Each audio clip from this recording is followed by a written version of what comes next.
We will request ma'am to start the session.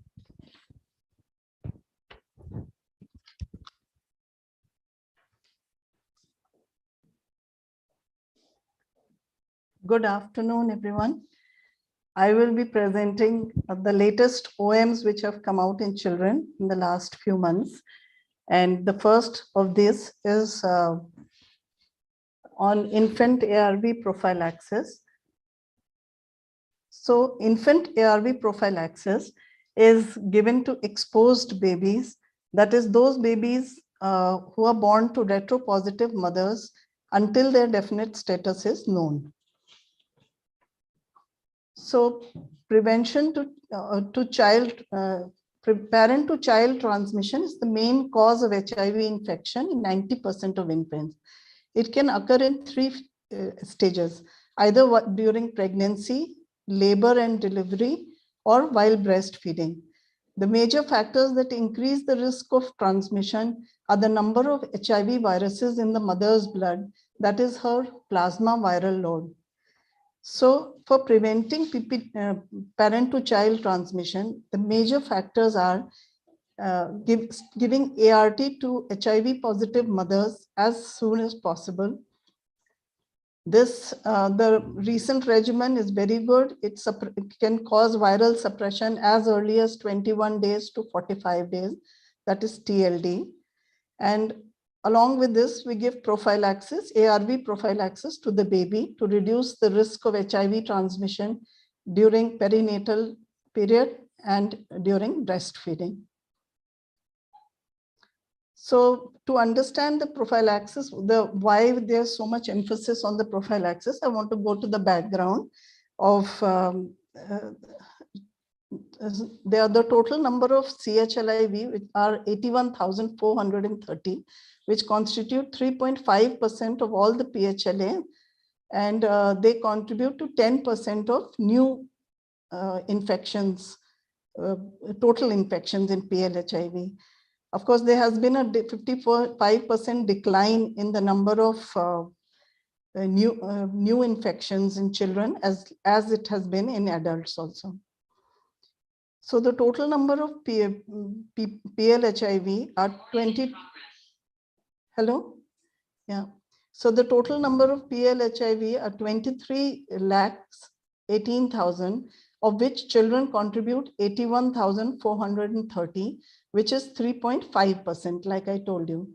But the AIDS related deaths are 28,361, of which children constitute 3,582, which is 12% of the total. So since they constitute only 3.5% of PHLIV, but they are contributing to 12% of death. So the infant mortality rate is very high. Now, India is committed to the EMTCT rates in which were in 2010 40%. Currently, they are 27%, but we have to reach a target of 5%. So we have to do brisk measures to bring down the rate from 27 to 5%. And so how will we do this? The total number of deliveries which are pregnant or in pregnant women are around 30 million per year. And in retropositive patients, it's in 20,520 retropositive patients per year. So we have to catch these pregnant women, HIV positive women, as soon as we can. So India is committed to EMTCT, that is elimination of mother to child transmission rates. And this can be achieved. The targets for this are to get 95% of estimated pregnant women registered with one antenatal checkup. And of these 95% estimated pregnant women should know their status. That is, they should be tested.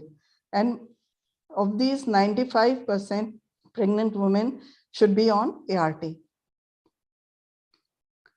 So in order to achieve this, first we should know what are the transmission risks. So without any intervention, the transmission risks are 30 to 45% in the baby. But we are giving, in the program, we are giving 3 ARVs to the mother, and with breastfeeding, we are reducing it to 2%, and without breastfeeding, we are reducing it to 1%. But breastfeeding is not a viable strategy in India. So because of poverty and other reasons, so we stick with 3 ARVs and breastfeeding, and along with infant prophylaxis, which I will be telling you, we can reduce the rate to less than 1% or minimal. These HIV exposed infants are at an increased risk of malnutrition, growth failure, developmental delays, and as they come from broken homes, parental sickness is there, drug abuse and stigmatization is there of retropositive children, and rapid disease progression is there due to a high viral load in them. If untreated, all HIV exposed babies in the first year of 33% will die in the first year of life, and 50% by second year of life. So it is important first to catch the pregnant women early, and the second is to start ART in children. This is the latest OM which has come. I think all of you are familiar with this OM because it's been there for 1 year now. And basically we have to do the HIV risk estimation of the infant by the plasma viral load, which is done in 32 to 36 weeks of pregnancy.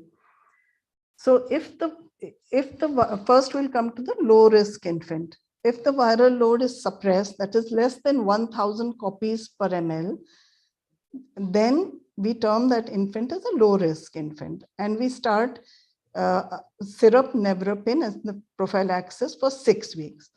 So again, repeat that if it's a low risk infant with viral load suppressed at 32 to 36 weeks of pregnancy, then we give only a single prophylaxis to the baby, that is nevirapine, for 6 weeks. In certain circumstances, nevirapine cannot be given, like if the mother is HIV-2 or a combined HIV-1, HIV-2, or if the mother has had single dose nevirapine in earlier pregnancies, or infants who are born to mothers who are on a PI-based regimen due to treatment failure. So in all these cases, in those cases, we will give syrup zidovudine. How much is to be given, I will tell in the following slides. So the next part of the OM is high-risk infants. So all the children whose maternal viral load is not suppressed, that is more than 1,000, or if the viral load has not been done, or if the mother is not on ART, or if the baby has been newly identified as after 6 weeks of delivery, within 6 weeks of delivery, then these will be termed as high-risk infants. In these infants, we give syrup nevirapine and syrup zidovudine. That is a dual prophylaxis. Now, in case the mother chooses to do exclusive replacement feeding, then the duration of this prophylaxis will be for 6 weeks. In case of breastfeeding infants, it is for 12 weeks. So here again, if zidovudine is not available for any reason, then you can give lopinavir from 14 days of birth. Before 14 days, there have been no trials, and so it is recommended to give lopinavir only after 14 days of.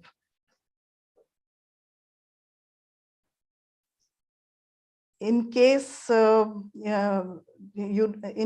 zidovudine is also not available and lopinavir also not, then you can give ZLN pediatric formulations. For that, you can refer for any exceptional case scenarios, you can refer to SACIP. So now this coming to nevirapine prophylaxis, the dosage are, so it's in a concentration of 10 milligram per ml, and you give 1 ml at birth if the birth weight is from 2 to 2.5 kg. If the birth weight is more than 2.5, give 1.5 ml, and between 6 weeks to 6 months, you give 20 milligram. Similarly, in zidovudine dosages, I forgot to tell you that nevirapine is given OD. It's only once in a day. While zidovudine, you'll give 0.5 ml if the child is less than 2 kg, 1 ml if it's a child is between 2 to 2.5, and 1.5 ml twice daily if the child is more than 2.5 kg. But this is to be given in a BD dosage and twice daily dosage. So lopinavir syrup is also available, 80 by 20 milligram, that is the concentration. And it can be used in infants after 14 days of birth.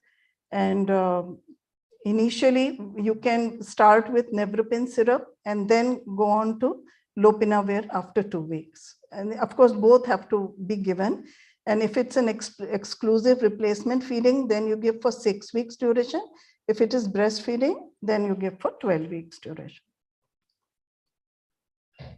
These are the doses of lopinavir syrup, which is to be used before 1 month of age. After that, we follow the normal from the dosage charts. You can check what is the dosage of lopinavir.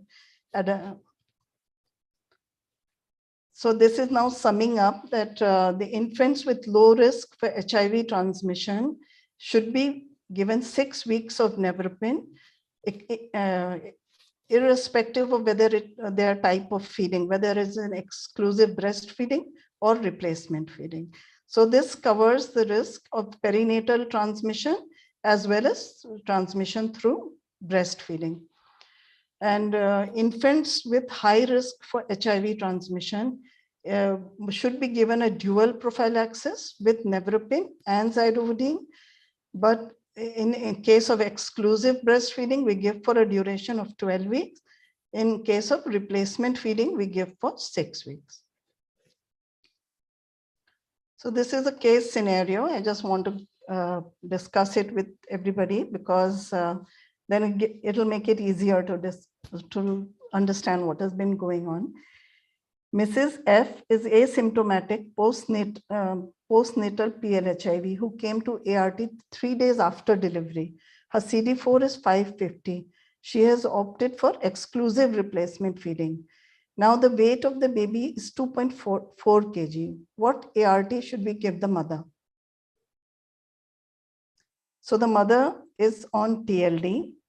And the baby is on should be given a dual prophylaxis because she has has come to us postnatally. That makes her in a high risk group.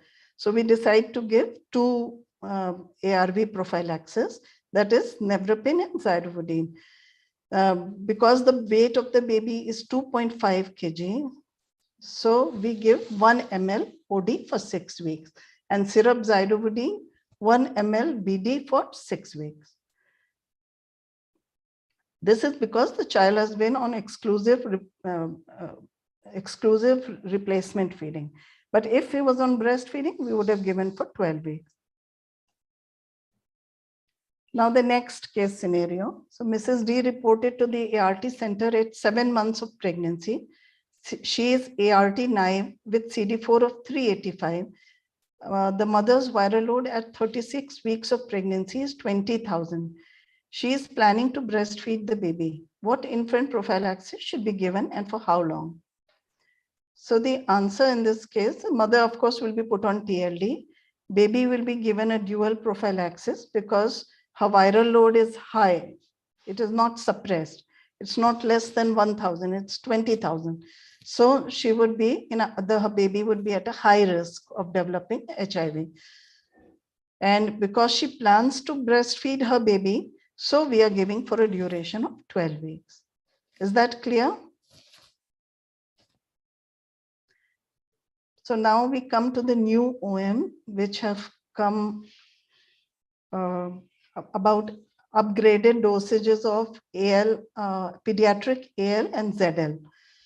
So there has been a stock out of pediatric medicines from September 2000, from this September, and the procurement will be a little late by March. So due to this delay, the interim NACO partners and WHO have come forth to help us with the pediatric medicines, and a new formulation of AL is being procured, that is 120 by 60. Also, so these new OMs, this is basically what they are going to tell you, how to give these medicines. And it definitely provides an ease of medication to the child, because it makes it an OD dose. And also it makes it at a fewer number of pills to take. There are not so many as earlier. Similarly, the new OM has come out for ZL grading, and this is also this we have been doing earlier also, but mostly this will be for alternate first line or for second line. Now I'm going to tell you a few regimens, the first line, second line, third line, the regimens in which all these medicines can be used. So after HIV confirmation at 18 months and stabilizing the child and getting baseline CD4 done, irrespective of CD4 staging or we start the ART of the child. The first line ART is based on body weight and age of the child. So less than 6 years, we divide it into three: less than 6 years or less than 20 kg, 6 to 10 years, and more than 10 years. So in less than 6 to 20 years, the first line regimen would be abacavir, lamivudine, and lopinavir. This will be shortly changing because pediatric dolutegravir is being procured, and you will be getting dispersible tablets of dolutegravir, 5 milligram and 10 milligram, and then these regimens will change. The age group of 6 to 10 years and 20 to 30 kg, we will be going on a dolutegravir based regimen. And if it's more than 10 years, then we go to TLD.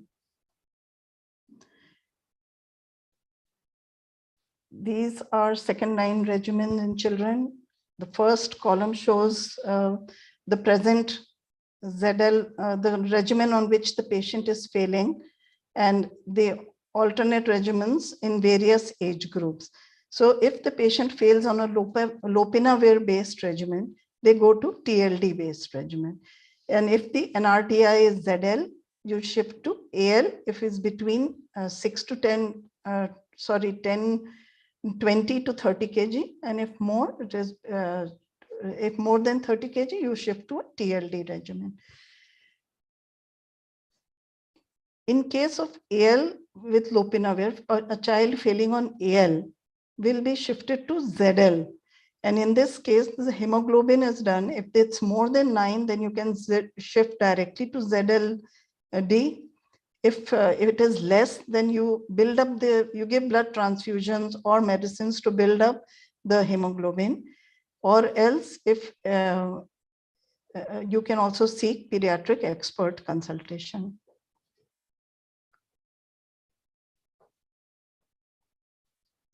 So children who are failing on efavirenz are no longer relevant, because I think nobody has efavirenz based medicine anymore.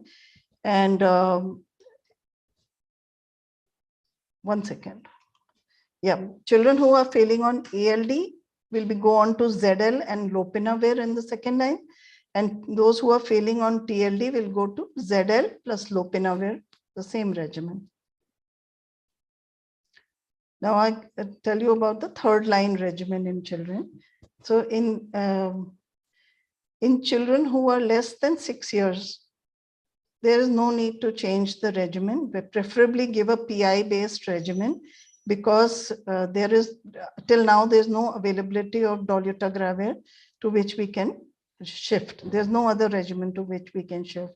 So you keep the patient on a PI based regimen because it has a high genetic barrier to resistance. If the child fails and is between 6 to 10 years and a body weight of 20 to 30, with the present regimen of ALD, ZLD, or dolutegravir with lopinavir, then you go to the third line will be DTG, BD, and lopinavir with an existing NRTI backbone. So this NRTI backbone is only to compensate for lamivudine, which gives viral fitness to the regimen. If the child is more than 10 years and more than 30 kg, then of course we'll give TLD. And he's failing on TLD, then we give DTG BD with lopinavir with existing NRTI backbone. It is similar, except that in both the regimen, whether they are failing on ALD or TLD, go to the same regimen. This is the same as the third. This is the third line regimen for children now. So these these charts are provided just for dosages and for your convenience.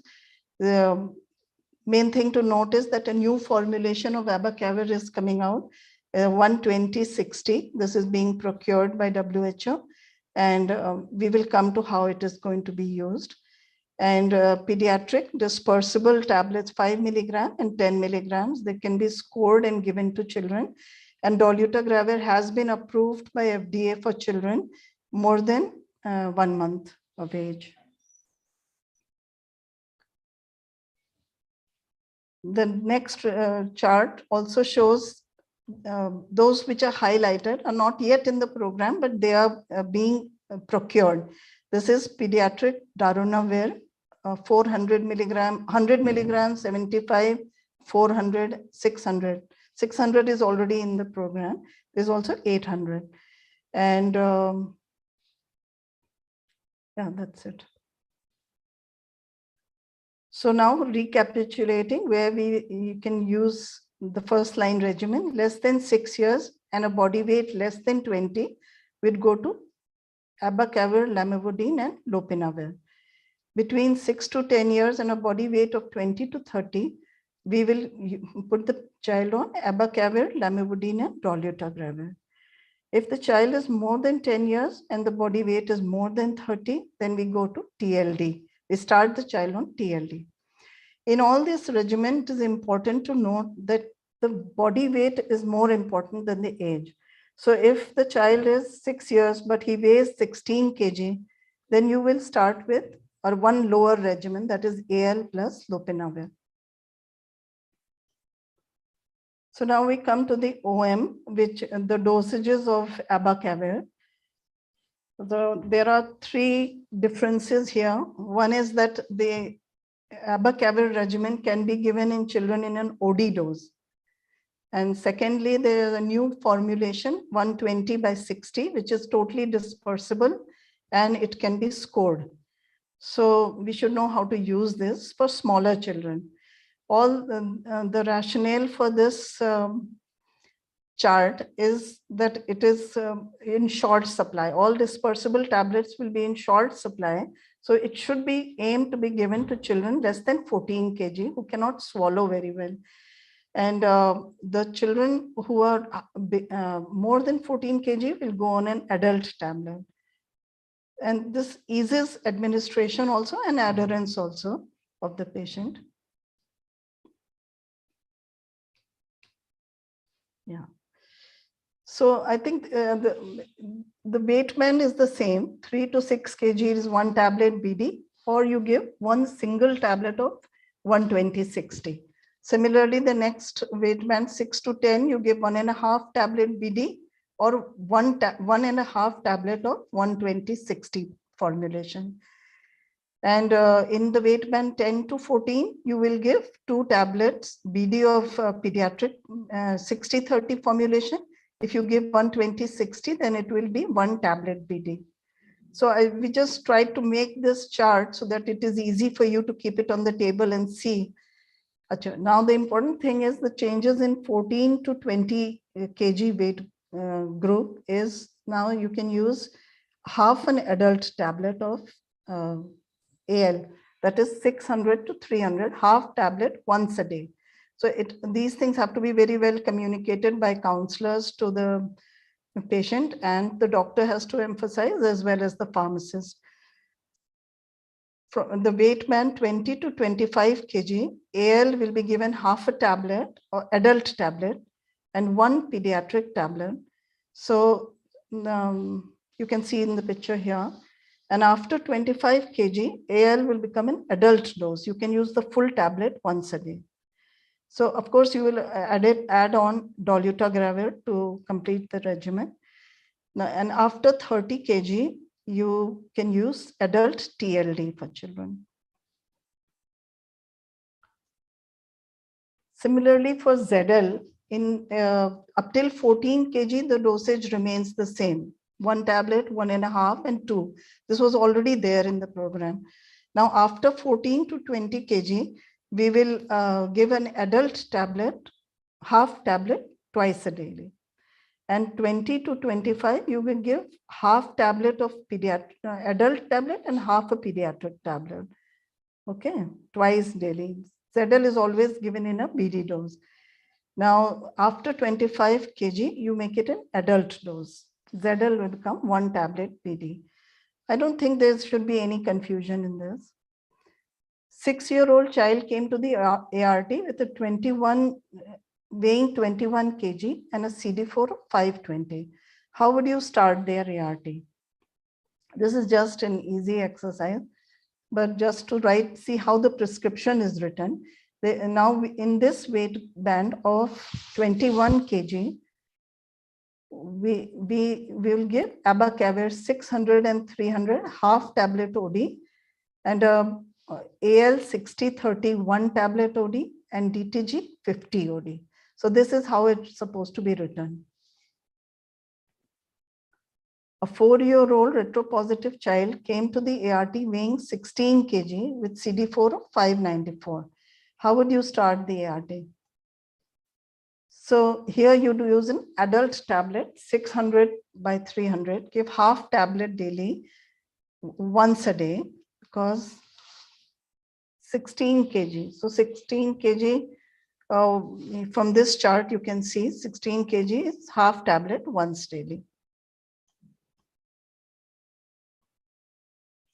Then you add lopinavir in this weight band, it will be 100 by 25 formulation, 2 BD, and Septran, you can add 1.5 TSF OD. Thank you. That is all. Yes, sir. Yeah, thank you so much, ma'am. किसी को कोई सवाल पूछना हो तो chat box में डाल सकता है या माइक अनम्यूट कर सकता है. नहीं सब गाइडेंस चाहिए ना, ये उनसे पूछूंगा ये ऐसे चल रहा है, इसको कैसे करना है. Any questions from the participants? ये मेरा मैं कंफर्म कर रहा था, ये घर का बना तो लग नहीं रहा मुझे.